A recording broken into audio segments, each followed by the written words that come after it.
So hey guys, and welcome back to another episode of Ames's Corner. How are you all doing out there? Well anyways, I figured I'd do a list personal to me. So what I'm going to do on this 10 list is my top 10 bucket list cars that I have worked on and actually driven. Now there's the thing right there. Anybody can say a 10 list of bucket list cars or their 10 favorite cars that they're going to want. But it's one thing if you think you want a car, and actually enjoying a car are two separate things. I know a lot of people that wanted some bucket car, some car they wanted their whole life. They got it and it wasn't what they thought, and it wasn't what they thought, it wasn't what they wanted. So this list is going to be to cars that I would love to own that I've driven and worked on. Number 10, right here. 90s Toyota Supra, the A80 platform. Now, when I started out working at a dealership was about 91, 92. I started washing cars at a place called Ira Motor Group.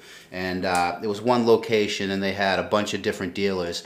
And I was in the wash bay. You know, you don't start off fixing cars right away. You got to work your way up sometimes, and that's what I did. So we would wash cars for them. We had a Mazda, Porsche, Audi, Isuzu, Toyota, a couple other makers here and there. But a kitty, that cat. So so being in that one wash bay was like the main wash bay for all these dealers. So I would wash cars for all of these makers, and that's where a few of these cars on my list come into play. Was maybe I had just washed them, but I still had to take them for a little drive to get them to where we were washing them. So number 10 would be the A80 mid-90s Toyota Supra. There was just something about this car, though, at the time it came out, the way it looked, the engine configuration, that twin turbo straight six. The way it sounded, the way it looked. When you're inside of it, it's like you're inside of a fighter cockpit. And ever since then, I've wanted to own one of those cars. But because of certain movies that came out, that car there, its value went right through the roof. And they're hard to find up here in New England, but that's number 10. Number 9 would be early 70s Lamborghini Jarama. The coolest Lamborghini none of you guys have ever heard of. Front engine, rear drive. It's got that beautiful V12 that Lamborghini put in everything from the 60s all the way up to the 90s. I think you might even still be able to find a Lamborghini sold today with a variant of that motor that's in that car. Really distinctive car. It's got the sound, it's got the power. More of an Americanized layout with the front engine rear drive, but man, what a fun car. I had actually come across one of these a few years ago. Someone had it, they had bought it for $4,000. Someone was in trouble, needed the money, and they sold it to this guy. But it didn't run. It had some carburetor issues from sitting, and it had some ignition issues, which someone tried to upgrade the ignition box and they couldn't figure it out. And that's where I did a little tweaking on it, got it to run, and drove it a few times and fell absolutely in love with the Lamborghini Jarama. Number 8. Now this is one from when I was young, growing up. I was probably 11 years old when first time I saw one of these cars. And that would be a 1987 Monte Carlo SS. That car right there was when I was growing up. And you said, what's a badass car? That's what I would have pointed at. Kind of a mundane setup, you know, nothing a whole lot different than the other Monte Carlos, or what are that, B body, G body, I don't know what, I always get these mixed up, but whatever body that is. There were a lot of cars that shared it, but there was just something about the way that car looked, the way that car sat, the way the interior, the red piping on the exterior tied into the red piping on the interior. That's a car that I would love to own today. I would love to come across one and enjoy the heck out of that car. Number 7, mid-90s Porsche 928 GTS. Front engine, rear drive, got that big V8 in the front, a lot of torque, a lot of power, revs great, makes a sound like just butter, like butter and torque mixed together in a bowl. That's what that car sounds like. The build quality, it was just just unbelievable build quality, just something about that car. Now, when I had first started at Mazda, working for Mazda, it was a Mazda, Isuzu, Porsche, and Audi under one roof. So I had quite a few, you know, I wouldn't do any warranty work, but I would service some of these cars that would come in. If the Porsche Audi guys were too busy, then we would get some of those. Just like if the Mazda and Isuzu that I was part of was too busy, we'd give some of the work to them. And I got to drive that car back when we were we were working in there with all those Porsches right in the same shop, just right across the bay. There'd be, 928 GTS, and I just sit there working on it, looking at that car. Really like it. Americanized layout with that front engine, big V8 in the rear drive. But that car right there, that's on my bucket list. Number 6. Number 6 is a tie. It's a big tie. And that's going to be 1968 Dodge Charger. And that car right there, the General Lee, is why I like cars today. When I was real young, that was the show I watched every Friday night at 8 o'clock. Me and my father would sit down and we'd watch the Dukes of Hazzard, the General Lee going over the jumps, getting chased around. And that's the car right there that if I could find one today, I probably wouldn't paint it up like the General Lee. I think that's been done to death. But I want that car. That's up there. But that is tied with the 72 Dodge Charger. And the reason that is because when I was watching these shows, when I was watching the Dukes of Hazzard, my father owned this car. It was black. It was the first car I ever worked on, a 72 Dodge Charger. Me and my father would work on it. I mean, I was like 6, 7 years old, little kid, just doing whatever. And I'd be set under the hood of the car, and my father would show me what's going on. And then we'd take the car to the drag strip. I think it was Wednesday night. Like every Wednesday night, we'd go to the drags. We'd drive in that car, me, my mother, my father. And we'd go to the New England Dragway, and he would run that car. And it was just such a blast. I'll never forget that. And that's why that car is tied with the 68, because both of those cars to me are like the same car, but just something about each one is a little different. And they had to tie on that list. That's a big bucket list right there. Probably want to own the 72 more than the 68, which is kind of not what everyone says you should own. The 68s are a lot more desirable than the 72s, but sentimental value trumps that any day of the week. But number 5, and that would be the Ferrari Testarossa. Doesn't matter which one, doesn't matter what year. Of course, I would rather the TR, the later year, but any one I can get. This you might remember earlier on my channel, we had that guy come in that owned this car, and I did a little work to it, took care of the clutch for him, took care of some other stuff. You can go back and see this car on my channel. I don't know if I'm ever going to get the money it's going to take in time to get these cars before they skyrocket in value. I mean, they're already worth a lot, but this car right here in the next 20 years, I think is just going to go through the roof in value. Probably never going to own one, but it's still on my bucket list. Number 4, AMC AMX. Now, what is it? What's the saying? Every AMX is an AMC, but not every AMC is an AMX. That car right there with a 360, or was it 390? Sorry, the 390 and a 4-speed transmission, that thing can almost pull a wheel off the ground. Now you remember, we had the one on my list. I got a playlist down in my main page that has me totally repowering this car, or one of these cars for our customers. That car's still around. It's in storage for the winter. As soon as spring comes out, we are going to get that car back in the shop, and we'll have to do some good video on that car. But that's right up there on my bucket list.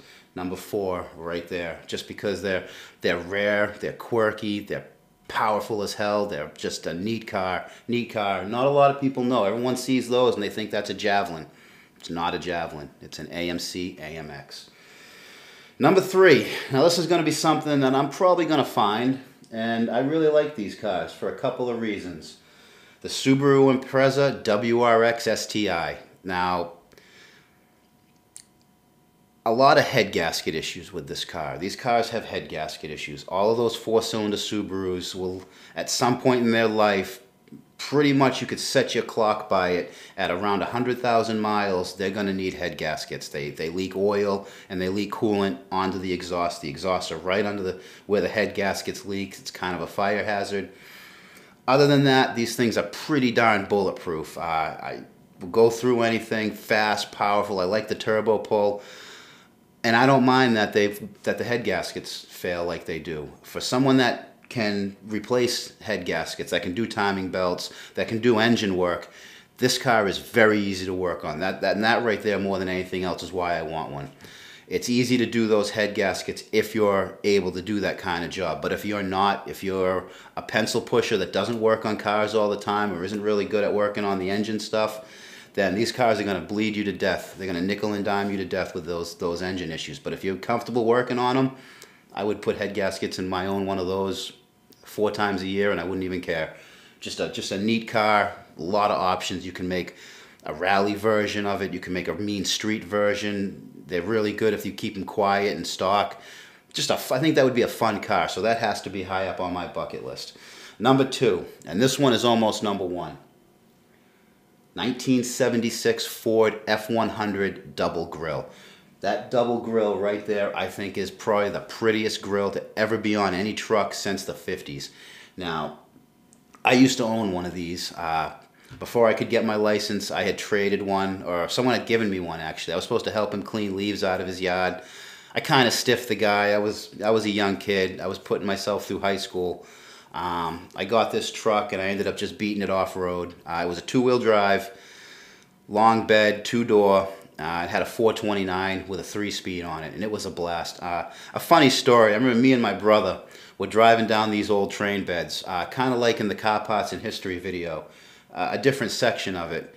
We were driving, and at the time I wanted to get the steering wheel off. I can't remember why. So I had the nut just not even finger tight, just kind of 2 turns on the steering wheel. And we're driving one day, and I feel the wheel come loose. I'm like, oh, the wheel's loose, cool.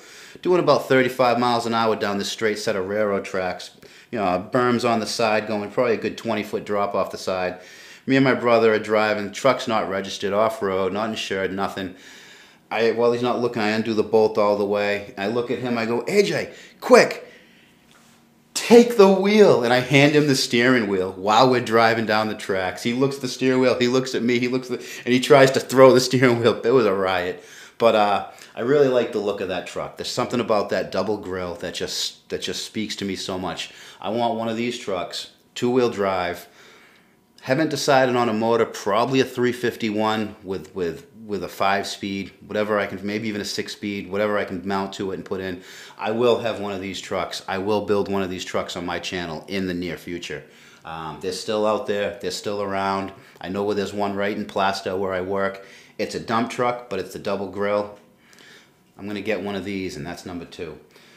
So anyways, like usual, when we get to number 2 on my 10 list, I have 3 honorable mentions. 3 vehicles that are on my bucket list that almost made it in, but you only got 10 places for the main. The first one of those is going to be a Jeep CJ 2A. The old Willys, the Overland, the Ford, they're all the same. They're all the same. I would love one of these.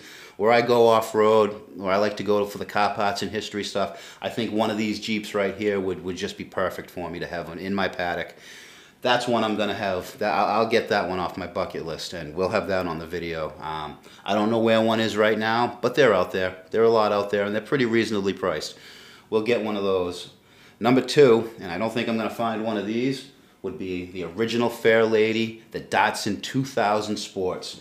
Now, this is the Z car. This is the first Z car. You can't go any further back on any of the Datsun, Nissan Datsun stuff. This is where it all started right here. Front engine, 6-cylinder, rear wheel drive. This is the car Paul Newman got famous in, was one of these done it for racing. They were prodigious race cars back in the day in their time, and they're just such a neat car. We have one come through the shop last summer. I got it on one of my videos. I don't like what the guy's doing with it. And if you're watching, it's your car, and I hope it works out for you. But I think he's putting like a 6-cylinder, some late model V6, or it might even be, no, what is it? I think he's putting a 302 or something in it. And I'm not going to talk about that. I'll just get aggravated. Number 1 of my honorable mention bucket list cars would be any of the V4 Saab 95s. That car right there would be just so good to go with my Sonnet. It's the same engine, the same basic drive line underneath the cars, other than this being longer, and the wheel well's a little different. Most of everything on this car is the same as the Sonnet. And I have the Sonnet as a sports car. I would love a station wagon, and to have the 2 share parts would be great. If I could find one of these, I don't care how rotted out it is. I don't care how bad it is. I will save the first one of these I come across. And hopefully we'll be able to have one of those on the channel someday, boys. Hopefully. Well, anyways, number 1. My number 1 bucket list car that I want so bad I can taste it. Now, this will be the car that when I started working at Mazda, you weren't working on one of these your first few years there. You had to prove yourself to the manager, to the technicians, to anybody that had anything to do with Mazda, that you knew what you were doing. And kind of you knew you had arrived at Mazda if they had given you, you come in the morning, your service writer has a mid-90s FD3 SRX7 sitting in your bin, sitting in your bay to work on, diagnose a problem. This is the car that when I started working on I still remember the first one of these I got in my bay when they were like, it's time for you to you're a big boy now, it's time for you to do the big car. I can show you the vacuum plumbing diagram on this map is like 8 pages of transparent spaghetti. It's like this weird book to help us diagnose vacuum line issues. But if you know the car and you know what to do with the car, these things are amazing. But they're becoming so hard to find, so overpriced, and I'm going to blame it on a certain movie that I can't stand. You all know what I'm thinking about. I just can't get into a movie where the guy says he blew the welds on his intake and it took his passenger floor out. From that moment on in those movies, I couldn't watch any. I couldn't take any of them seriously. And because of those movies, that's why that car right there is I'll probably never get one. I'll probably never get one of those cars. I know that rotary engine very well. I could rebuild those engines if I had to, but I think what I would do to this car is I would actually put a different motor in there. I'd put something else. I don't know what. Wish I could get my hands on one. And that's why it's number one, because you probably can never get your number one bucket list car. So anyways, guys, that was just a little personal 10 list bucket list cars I want to own. Some of them I will own. Some of them I will get to show you me building those cars. But until that day, and until next time, keep it out of the cabbage.